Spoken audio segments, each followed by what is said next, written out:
Zee 24 तास एक पाऊल पुढे। आगामी विधानसभा निवडणुकीत खासदार राजू शेट्टी यांची स्वाभिमानी शेतकरी संघटना आणि महाराष्ट्र नवनिर्माण सेना एकत्र येण्याची चिन्ह दिसू लागली आहे। याबाबत मनसेशी बोलणी सुरू असल्याची माहिती खुद्द राजू शेट्टी यांनीच दिली आहे।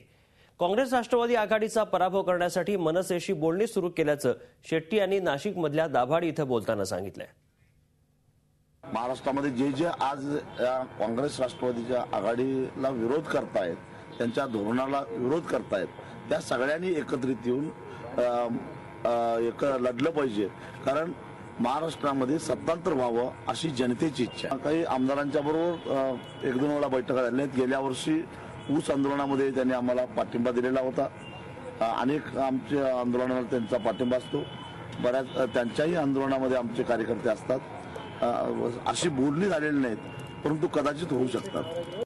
झी 24 तास एक पाऊल पुढे।